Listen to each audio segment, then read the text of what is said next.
Live 24/7. This is AGT Live 24/7.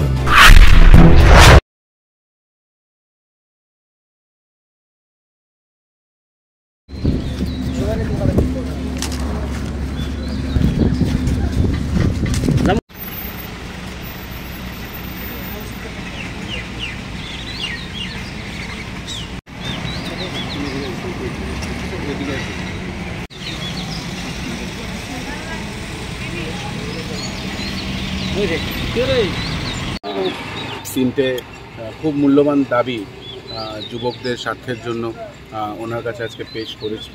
আমরা জানি যে পুরো রাজ্যতেই আনএমপ্লয়মেন্টের একটা বিশাল বিষাদ চলছে এবং যে রিক্রুটমেন্ট প্রসেসটা ত্রিপুরা রাজ্যতে ফলো করা হয় বা রিক্রুটমেন্টের যে প্যাটার্নটা সেই প্যাটার্নটা খুব লেংদি এবং খুব টাইম টেকিং, যেটার জন্য আমরা দেখছি যে প্রত্যেক দিন অনেক যুবক যুবতীরা এই চাকরি পাবো 2 বছর 3 বছরের যে গ্যাপ থাকে সেই ফ্রাস্ট্রেশনে ভুগছে।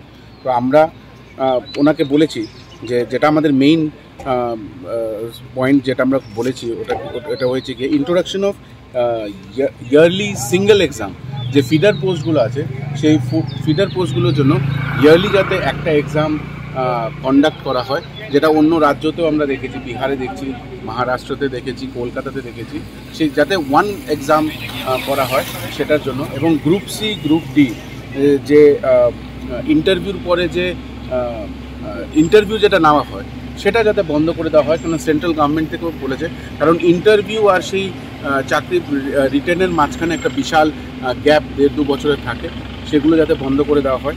এবং সবচেয়ে ইম্পর্টেন্ট যেটা থার্ড পয়েন্ট আমরা ডিমান্ড করেছি, উই ডিমান্ডেড প্রপার ইনফ্রাস্ট্রাকচার, টিপিএসের যে হাই ইকুইপ সিস্টেম দিয়ে যাতে এটা থাকে। আপনাদেরকে বিস্তারিত আমাদের যুব কংগ্রেস নেতা বাকিটা বুঝিয়ে বলবেন। উনি কি আশ্বাস দিলেন? উনি আশ্বাস দিয়েছে যে যেই 3টা পয়েন্ট আমরা তুলে ধরেছি ইজ ভেরি ইম্পর্টেন্ট, ওরাও এটা নিয়ে ভাবে এবং খুব শীঘ্রই ওরা এটা নিয়ে একটা মিটিংয়ে বসবে বা এটা নিয়ে ডিসকাশনে বসবে।